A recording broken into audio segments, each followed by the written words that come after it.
Igitondo cyiza kuri mwese mukomeje kubana natwe, reka mbifurize kugira umunsi mwiza no gukomeza kugubwa neza wowe uba wahisemo gukurikirana amakuru y'ibiganiro tugenda tugutegurira umunsi ku munsi gatanu kuri gatanu mu karere k'ibiyaga bigari ku mugabane wa Afurika ndetse no hakurya y'umugabane wa Afurika. Mwese mukomeze kugubwa neza aho muherereye hose. Ni ku itariki ya 16 ukwezi kwa gatandatu umwaka w'ibihumbi 2020. Hanyuma rero uyu munsi tukaba turi ku wa kabiri no kuri tariki n'ubundi nari maze kubabwira haruguru. Tujye kurebera hamwe rero amakuru, akaba ari amakuru agendanye rero n'urupfu rutunguranye aho mu karere ka Ruhango mu ntara y'Amajyepfo havugwa inkuru y'umukozi w'umurenge witeguraga kurushinga. Uyu mukozi w'umurenge bakaba bamusanze mu mukoki yitabye Imana. Se rero n'iki cyaba cyahitanye uyu nyakwigendera, nk'uko rero amakuru aturuka hariya akomeza kugenda abitangaza. Nk'uko rero amakuru dukesha ikinyamakuru Umuseke abitangaza ngo umukozi ushinzwe ubutaka mu murenge wa Kinazo mu karere ka Ruhango witwa Munyeshyaka Michel.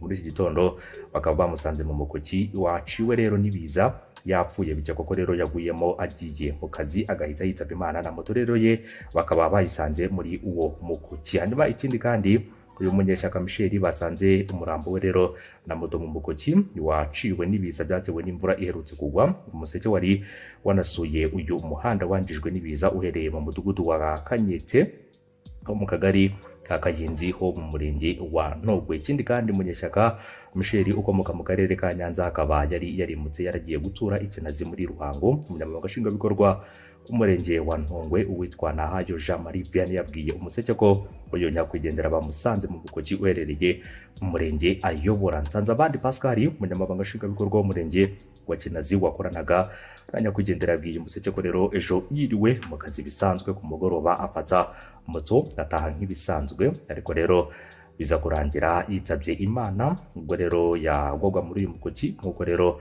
amakuru atangaza ko ari gishobora kuba cyahitanye uyu nyakwigendera, ngo mu rukera rwo kuri wa kabiri nibwo yazindutse agaruka mu kazi anyura muri uriya muhanda wacitse rero aho guca mu yindi nzira bari barahanze baberekera rero uriya mukoki. Muri iki gitondo nibwo basanze yapfuye ari mu mukoki muremure ndetse na moto ye rero iri ruhande rwe, bikaba bikekwa ko yisanze yaguye mu y'umunyamabanga nshingwabikorwa umurenge wa Kinazi. Nsanzabandi Pascal avuga ko rero nyakwigendera bari bavuganye ko ari buzinduke kuko ku biro by'umurenge bafite abashyitsi. Nsanzabandi kandi Pascal avuga ko nyakwigendera yari afite imyaka 36 y'amavuko, ari muri gahunda yo kurushinga mu minsi iri imbere. Ubwo rero ikinyamakuru Umuseke bandikaga iyi nkuru bakavuga ko umurambo we wari urimo rero gukurwa muri uriya mukoki kugira ngo uhite ujyanwa gukorerwa isuzumwa hariya rero mu karere ka Ruhango, cyane cyane kubirebana n'uyu nyakwigendera witabye Imana waniteguraga kurushinga. Siwe muntu wa mbere rero witabye Imana witeguraga kurushinga, kuko mu mwaka ushize 2019 twigeze kukugezaho indi nkuru y'umukozi w'ibitaro witabye Imana nawe witeguraga kurushinga, ariko bikaza kurangira rero nawe yitabye Imana aguye iwe mu rugo i Kanombe, nk'uko twagiye tubikugezaho mu makuru yacu yagiye atambuka kubirebana n'urupfu rw'uyu nyakwigendera. Nyakwigendera nawe rero witabye Imana, reka tumwifurize kugira iruhuko ridashira. Of course birumvikana umuryango we wo biteguraga kurushinga ni bamwe mu bantu rero basigaye mu kababaro kenshi cyane, ariko rero nta kindi cyakorwa usibye gusabira uyu nyakwigendera witabye Imana. Gupfa rero k'umuntu kuri iki gihe ni ibintu bishoboka cyane mu buryo bumwe cyangwa ubundi,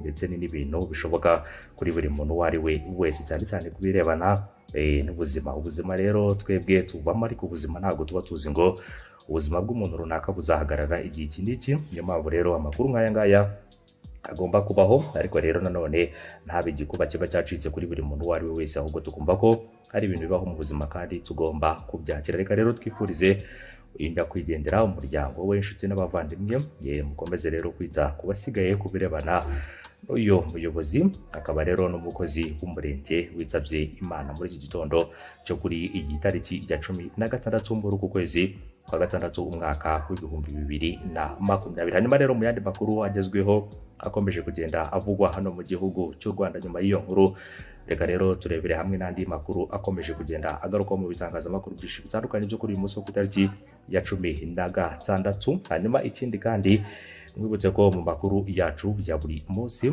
komeza rero kugenda ukurikirana umunsi ku munsi, ushobora gukomeza kubana natwe unyuze munsi y'iyo video yawe hepfo gato munsi rero y'iyo video yawe mu ruhande rw'iburyo ugakora kuri subscribe ndetse ukananyeganyeza akazogera kugira ngo ujye uwa mbere mu kuba wabona inkuru zacu zibonere ku gihe mu gihe tumaze gutegura inkuru ndetse no kuzitunganya. Tugiye kwerekeza mu karere ka Musanze aho ushinzwe umutekano mu mudugudu yatemye rero mugenzi we, hanyuma amaze kumutema ahita yishyikiriza urwego rushinzwe umutekano hano mu gihugu cy'u Rwanda. Ni mu ijoro ryakeye aho uwitwa Uwiringiyimana Anastase ushinzwe umutekano umudugudu wa Murora ho mu kagari ka Gakoro umurenge wa Gacaca mu karere ka Musanze yatemye uwitwa Mutuyimana Graciane warushinzwe umutekano by'agateganyo mu mudugudu wa Gahama muri kariya kagari ahita amwica. Nyuma rero Mukankusi Eugenie uyobora akagari ka Gakoro yabwiye Bwiza.com ko rero mu ijoro ryo kuri uyu wa gatanu ku itariki ya 13 Kamena hanyuma uwitwa Uwiringiyimana imyaka 31 y'amavuko yari yakubise akanatema umugore we witwa Muhawinimana kuri ubu ngubu rero urwariye ku kigo nderabuzima cya Karwasi. Uwiringiyimana n'umugore we ngo rero bari basanzwe bafitanye amakimbirane ashingiye ku kutumvikana ku mitungo mike bari basigaranye nyuma y'uko ngo bari bafite rero uko babayeho nyuma bakaza gukena. Ubukene rero bukaba bwaratumye umugabo atangira kujya ashinja umugore we babaga cyangwa se wabaga wagiye gucuruza avoka gutaha rero amajoro, bituma amakimbirane yabo yiyongera. Gitifu wa Gakoro yakomeje avuga ko kuri uyu wa gatandatu w'icyumweru gishize ubuyobozi bw'akagari bwiyambaje rero inzego z'umutekano zirimo daso na polisi ngo zijye gufata Uwiringiyimana, ariko rero ntizageraho kuko yaje kuzicika. Uwiringiyimana rero ngo yatangiye kwigamba ko azatema umukuru w'umudugudu wa Murora rero n'abamushyigikiye bose amushinja ko rero kumutangira amakuru nk'uko umuyobozi w'akagari yakomeje kugenda abisobanura. Yagize ati rero uyu mugabo yakomeje kuvuga ko azica mudugudu, avuga ko rero ari we wamutangiye amakuru ngo ntabwo yagombaga kumutangira amakuru batabanje kubiganiraho. Uyu muyobozi rero yasobanuye ko nyuma yo kumenya amakuru y'uko Uwiringiyimana ari kubungana rero umupanga ahiga umukuru w'umudugudu ngo amuteme, batangiye gushakisha mu ibanga aho uyu mugabo yaba yihishe kugira ngo bamutse muri yombi. Nyuma rero y'inama yakozwe yari igamije gushaka mu buryo rero bashobora kuba bafatamo uyu mugabo. Mutuyimana Gracie ngo yatemwe rero nyuma y'uko yari amaze guhamagara kuri telefone umuyobozi w'akagari amumenyesha aho Uwiringiyimana yarari. Hanyuma uyu Mukankusi yabihamije rero agira ati nyakwigendera yari yavuze ati ngewe nakwitembereza nkashaka ahantu yabari, kandi ngewe rero naho yambona ntabwo yankeka. Saa moya rero nibwo nyakwigendera yamamagaye ambwira ati rero wa muntu ndamubonye, ati nshakira irondo rize ritwegere ridufashe. Birashoboka ko rero yamamagaye n'ijwi rirenga undi akamwumva kuko yari hafi ye. Nyuma y'iminota nk'icumi amamagara umudugudu we rero yahise amamagara arambwira ngo mutuye arapfuye, Uwiringiyimana aramutemye. Urumva rero ibikorwa by'ubugizi bwa nabi byihishe mu bantu muri iyi minsi. Umuntu rero kuba yafata umwanzuro wo gutema mugenzi we akamwica akamuhitana, urumva ko atari ikintu cyiza habe na gato, kandi urumva ko ari igikorwa cya kinyamaswa. Abajijwe rero ahi ngaha cyangwa se ngabajijwe ahi uwatemye mugenzi we aho yaba ari, umuyobozi w'akagari ka Gakoro yasubije ko rero Uwiringiyimana Anastase bamubuze, gusa ngo amakuru yizewe agera kuri Bwiza.com avuga ko rero yamaze kwishyikiriza sitasiyo ya polisi ya Cyanika ho mu karere ka Burera. Magingo rero umurambo wa Mutuyimana wishwe afite imyaka 35 y'amavuko ukaba warajyanwe ku bitaro bya Ruhengeri aho wagiye gukorerwa isuzumwa, cyane cyane rero ku birebana na nyakwigendera witabye Imana atemwe na mugenzi we rero bapfa amakimbirane y'uko yari amaze gutangaza aho nyakwigendera, ndetse rero n'uyu nguyu wari wakoze amahano nk'aya ngaya yari aherereye bikaza kumuviramo kwitaba Imana nk'uko aya makuru atugeraho abitangaza. Nyabona rero ibikorwa by'ubugizi bwa nabi mubyirinde, kubera ko bimwe mu bikorwa bishobora gushyira ubuzima bwanyu mu kaga.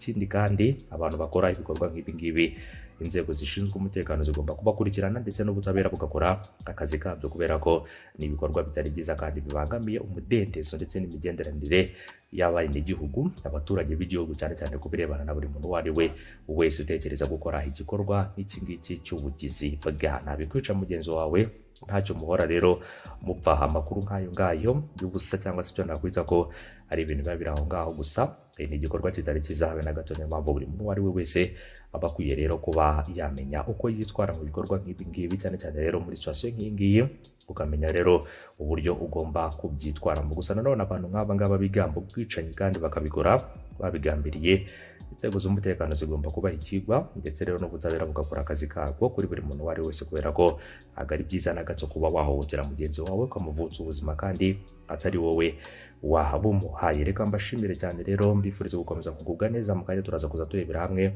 andi makuru akomeye cyane arebana rero n'akabuga Felicien, aho inyandiko nyinshi zikomeje kugenda zijya ahagaragara ku birebana n'uyu mugabo. Nyuma yaho rero ubwihisho bwe buvumburiwe ku itariki ya 16 z'ukwezi gushize kwa gatanu 2020, aho yafatiwe mu gihugu cy'Ubufaransa ahitwa rero Assigny-sur-Seine, mu gace rero gatuye mu gihugu cy'Ubufaransa, mu nyubako yo muri ako gace akaba ariho yafatiwe ku birometero bike uvuye mu mujyi wa Paris mu gihugu cy'Ubufaransa. Ubu ngubu rero arimo arabarizwa muri gereza yitwa Prison de la Santé, ndetse rero mu minsi ishize ubutabera bukaba buherutse gutangaza ko bushaka kumwohereza kuburanira i Arusha ku birebana n'akabuga Felicien. Mu kanya gato ni amakuru ari imbere ku birebana n'uyu mugabo. Reka mbashimire kandi mbifurize gukomeza kugubwa neza.